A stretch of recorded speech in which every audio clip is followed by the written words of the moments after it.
الحمد لله رب العالمين والصلاة والسلام على سيد الأنبياء والمرسلين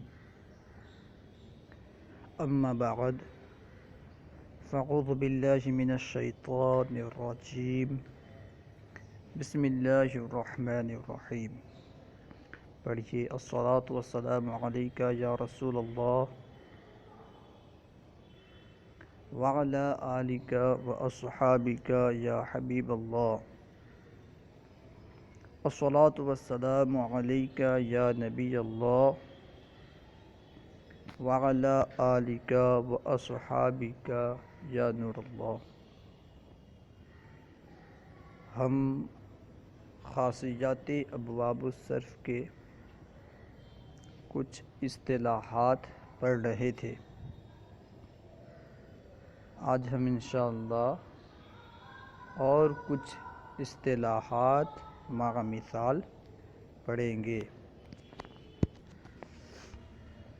دیکھیے خاصیت نمبر 33 سلب ماخذ۔ فاعل کا ماخذ کو دور کرنا، فاعل کا ماخذ کو دور کرنا سلب ماخذ کہلاتا ہے۔ مثال دیکھیں، مخط زید، زید نے رینٹ کو دور کر دیا، زید نے رینٹ کو دور کر دیا۔ اس مثال میں آپ دیکھیں یہ مخط فعل جو ہے یہ مخاطن سے بنا ہے، مخاط سے مشتق ہے، تو مخاط اس کا ماخذ ہوا، اور مخاط یہ رینٹ پر دلالت کرتا ہے تو رینٹ مدلول ماخذ ہوا۔ آپ دیکھ سکتے ہیں اس مثال میں کہ مخط فعل کا فاعل یعنی زید، اس مثال میں اس کے مخط فعل کا جو ماخذ ہے یعنی مخاط کو دور کر رہا ہے، پھینک رہا ہے، اور اسی کو سلب ماخذ کہتے ہیں۔ فاعل کا ماخذ کو دور کر دینا، اسی کو سلب ماخذ کہتے ہیں۔ نمبر 34 سیرورت۔ سیرورت فاعل کا صاحب ماخذ ہونا، اس کو سیرورت کہتے ہیں۔ مثال دیکھیں، جیسے روّد المکان، جگہ لالہزار بن گئی۔ یہ روّد فعل یہ رودن سے بنا ہے، اس لیے رودن اس کا ماخذ، اور رودن کیونکہ باغ پر یعنی لالہزار پر دلالت کرتا ہے، اس لیے باغ یعنی لالہزار اس کا مدلول ماخذ ہوا۔ آپ دیکھ سکتے ہیں یہاں پہ روّد المکان اس مثال میں اس فعل کا جو فاعل ہے، روّد فعل کا فاعل یعنی مکان، یہ صاحب ماخذ ہو گیا، ماخذ والا ہو گیا۔ ماخذ کیا تھا؟ رودن یعنی باغ، اور اس کا جو فاعل ہے روّد المکان، اس مثال میں جو المکان فاعل ہے یہ باغ والا ہو گیا، یعنی باغ بن گیا، لالہزار ہو گیا۔ تو اسی کو کہتے ہیں سیرورت، فاعل کا صاحب ماخذ ہونا، جس چیز سے فعل بنا ہے اس کے فاعل کا یعنی فعل کا جو فاعل ہے وہ ماخذ کو اختیار کر لے، یعنی ماخذ والا بن جائے، اسے کہیں گے سیرورت۔ چلیے آگے دیکھیے 35 ضرب ماخذ۔ ضرب ماخذ کہتے ہیں فاعل کا مفعول کو ماخذ مارنا، اسے ضرب ماخذ کہتے ہیں۔ جیسے عصا الاستاذ التلمیذ، استاد نے شاگرد کو لاٹھی ماری۔ یہاں پہ یہ جو فعل عصا ہے یہ عصا سے ماخذ ہے، یعنی لفظ عصا جو ہے اس سے ماخذ ہے، اور عصا کہتے ہیں لاٹھی کو، تو لاٹھی مدلول ماخذ ہوا۔ یہاں پہ آپ دیکھیں اس فعل کا فاعل یعنی استاد مفعول کو یعنی طالب علم کو، شاگرد کو ماخذ یعنی لاٹھی مار رہا ہے، تو یہاں پہ اس کی تعریف صادق آ رہی ہے، اسے کہیں گے ضرب ماخذ۔ اچھی طرح یاد رکھ لیں کہ فاعل کا مفعول کو ماخذ مارنا ضرب ماخذ کہلاتا ہے، جیسا کہ لفظ سے ہی ظاہر ہے۔ نمبر 36 طلب ماخذ۔ فاعل کا ماخذ کو طلب کرنا یہ طلب ماخذ کہلاتا ہے۔ فاعل کا ماخذ کو طلب کرنا یہ طلب ماخذ کہلاتا ہے۔ مثال دیکھیں، تربح عیسیٰ، عیسیٰ نے نفع طلب کیا۔ اس مثال میں تربح فعل ربحن سے بنا ہے، ربحن سے مشتق ہے، اس لیے ربحن اس کا ماخذ ہوا، اور ربحن کا معنی نفع، فائدہ وغیرہ ہے، تو یہ اس کا مدلول ماخذ ہوا۔ اس مثال میں جو فاعل ہے عیسیٰ، یہ فعل کے ماخذ کو طلب کر رہا ہے، جس سے فعل بنا ہے اس کو طلب کر رہا ہے، یعنی عیسیٰ نفع طلب کر رہا ہے، اسی کو کہتے ہیں طلب ماخذ۔ طلب ماخذ کسے کہتے ہیں؟ فاعل کا ماخذ کو طلب کرنا۔ نمبر 37 عیب۔ باب افعلال اور افعیلال کے افعال میں عیب کے معنی کا پایا جانا، اسے عیب کہتے ہیں۔ اس سے معلوم ہوا کہ یہ جو خاصیت ہے عیب، یہ صرف باب افعلال اور افعیلال میں پایا جائے گا،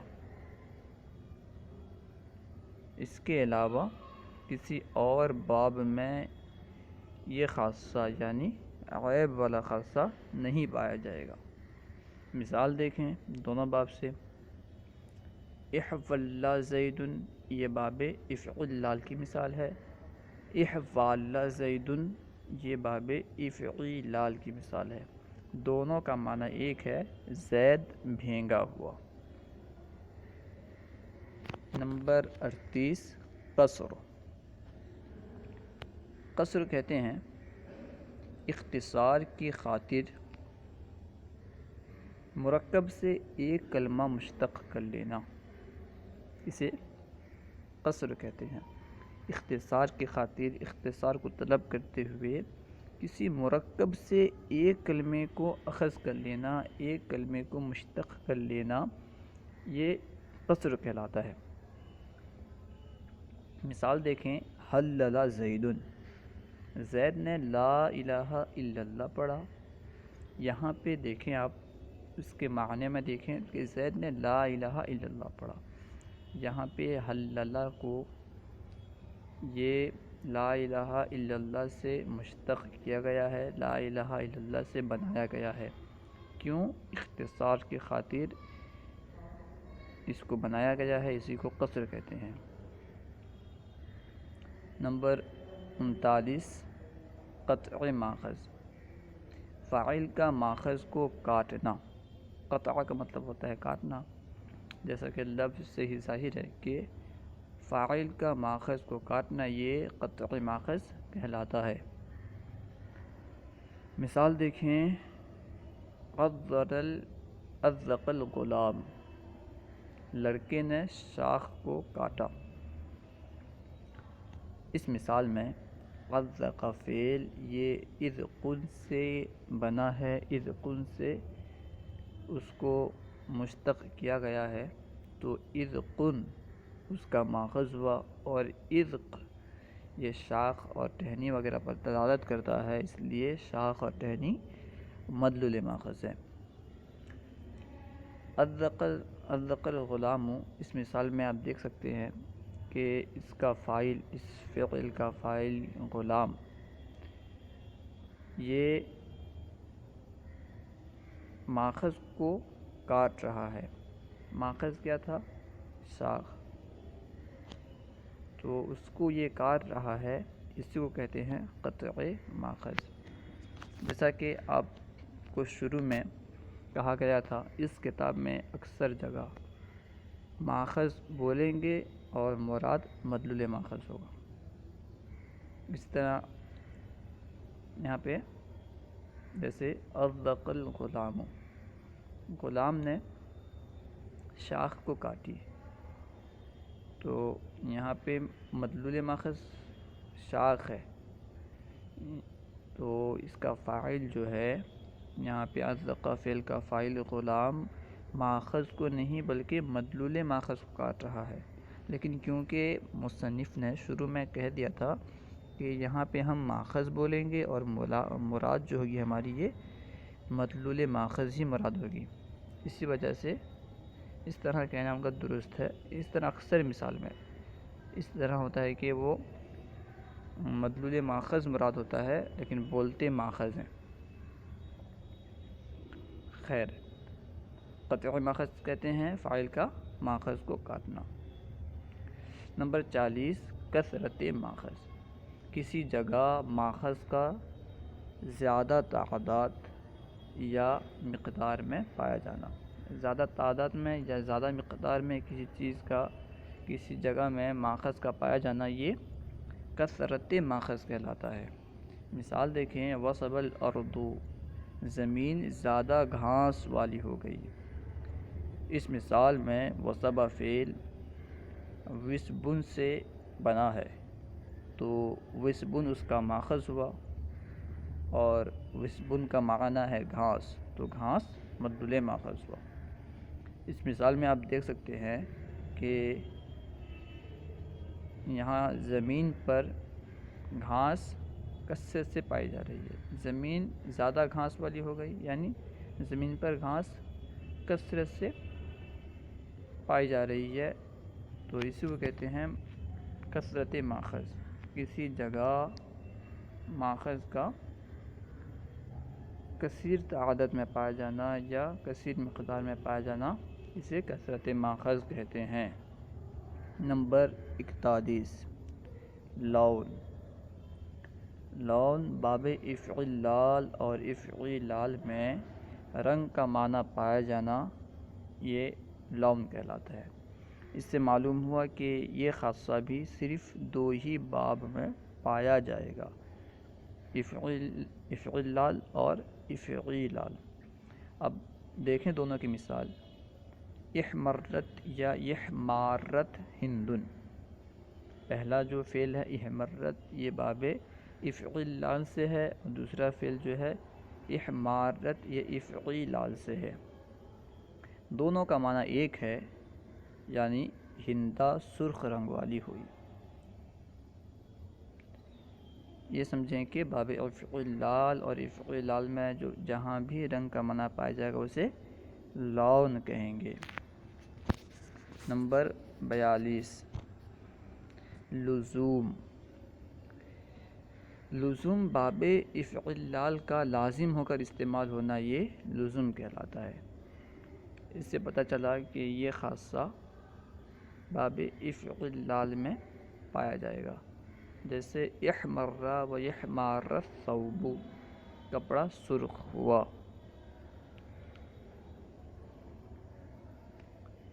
نمبر 43 لبس ماخذ. نمبر 43 لیاقت. لیاقت کہتے ہیں فاعل کا ماخذ کے لائق ہونا، یہ لیاقت کہلاتا ہے. فاعل کا ماخذ کے لائق ہونا. مثال دیکھیں، استرقع الثوب، کپڑا پیوند کے قابل ہو گیا. یہاں پہ استرقع فعل رقعۃ سے بنا ہے، اس وجہ سے رقعۃ اس کا ماخذ ہوا، اور رقعۃ کا معنی ہے پیوند، تو پیوند مدلول ماخذ ہوا. اور یہاں پہ اس فعل کا جو فاعل ہے ثوب یعنی کپڑا، یہ اس فعل کے ماخذ کے قابل ہوا، اس فعل کے ماخذ کے لائق ہو گیا، اسی کو کہتے ہیں لیاقت۔ استرقع ثوب، کپڑا پیون کے قابل ہو گیا۔ نمبر 44، لبس ماخذ۔ لبس ماخذ فاعل کا ماخذ کو پہننا، یہ لبس ماخذ کہلاتا ہے۔ جیسا کہ لبس سے ظاہر ہے، لبس کا مطلب ہوتا ہے پہننا، اس لیے فاعل کا ماخذ کو پہننا جہاں بھی پایا جائے گا اسے لبس ماخذ کہیں گے۔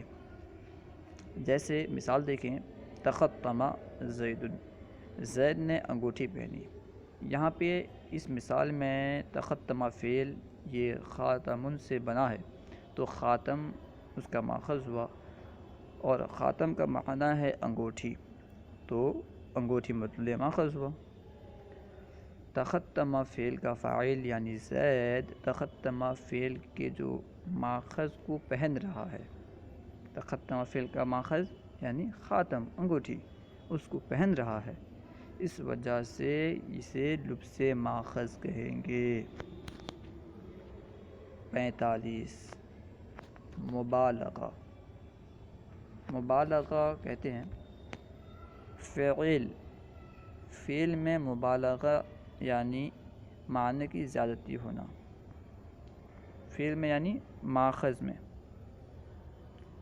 انہوں نے مصنف نے فعل کے بعد بریکٹ میں ماخذ لکھ کے یہ بتا دیا کہ یہاں فعل سے مراد ماخذ ہے، کہ فعل میں یعنی ماخذ میں مبالغہ یعنی معنی کی زیادتی کا ہونا، یہ مبالغہ کہتا ہے۔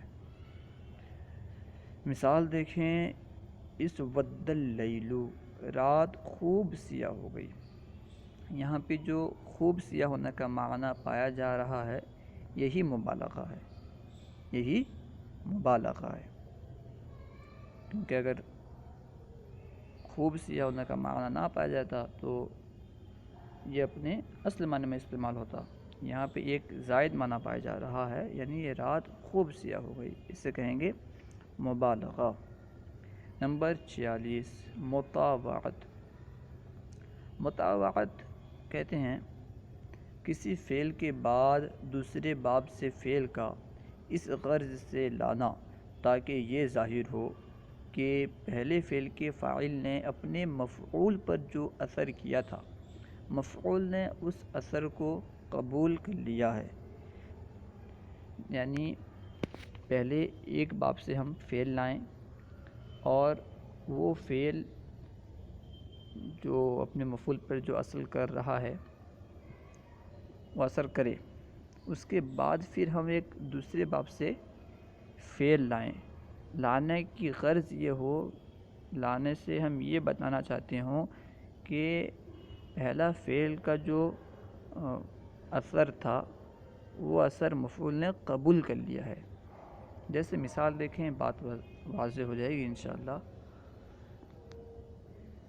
جیسے باب مفاعلہ کے بعد باب تفاعل کا آنا، یہاں پہ عام طور پر مطاوعت پائی جاتی ہے۔ اس طرح دیکھیں مثال، باعد بکر ولیدا فتباعدا، یہاں پہ باعد بکر ولیدا، اس جملے میں باعد فعل کے بعد ایک فعل تباعد لایا گیا ہے۔ تباعد کو اس لیے لایا گیا ہے تاکہ یہ ظاہر ہو کہ باعد نے اپنے مفعول پر جو اثر کیا تھا اس اثر کو مفعول نے قبول کر لیا ہے۔ باعد بکر ولیدا، بکر نے ولید کو دور کیا۔ اب وہ دور ہوا یا دور نہیں ہوا یہ کیسے معلوم چلے گا؟ اس اثر کو اس کو معلوم کرنے کے لیے ہم نے اس کے بعد تباعد لایا، تو اس سے معلوم چل گیا کہ وہ یعنی ولید جو ہے یہ دور ہو گیا۔ باعد بکر ولیدا فتباعد، بکر نے ولید کو دور کیا تو وہ دور ہو گیا۔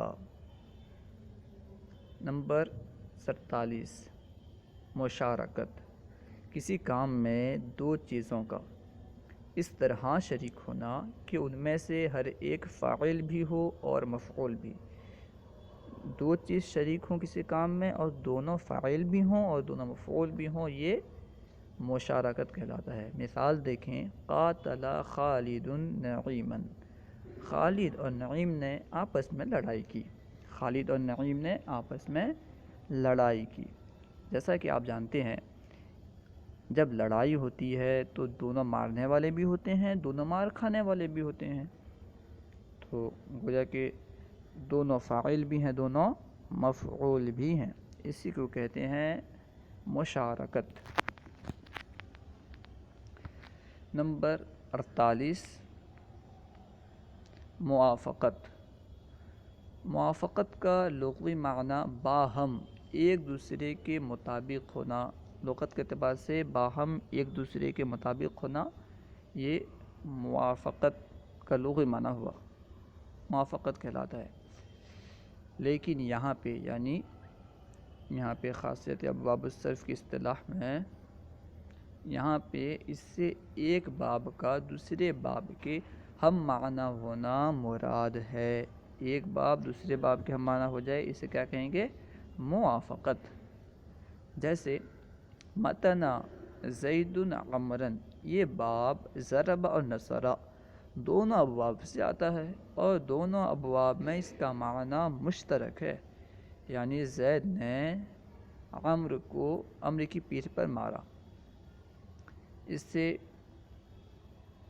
معلوم ہوا کہ ہم متن زید عمرا کے بجائے اگر ہم مضارع کا صیغہ استعمال کریں تو متین زید عمرا اور متن زید عمرا دونوں پڑھ سکتے ہیں، کیونکہ یہ ضرب اور نصر دونوں باب سے آتا ہے اور دونوں باب میں اس کا معنی ایک ہے، یعنی زید نے عمرو کی پیٹھ پر مارا۔ نمبر 49، مغالبہ۔ مغالبہ کہتے ہیں اس سے مراد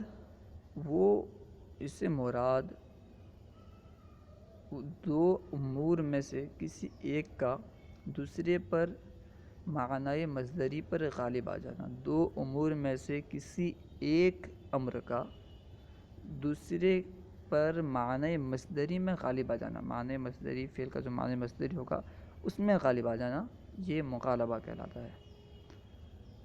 غلبے کے اظہار کے لیے باب مفاعلہ کے بعد اسی باب سے فعل ذکر کرتے ہیں، جیسے کارمنی زید فکرمتہ، اس مثال میں کارمنی زید فکرمتہ، اس مثال میں کارمنی جو ہے یہ فعل ہے، اس کے بعد فکرمتہ فعل لا کر کے غلبے کا اظہار کیا گیا ہے، غلبے کو ظاہر کیا گیا ہے۔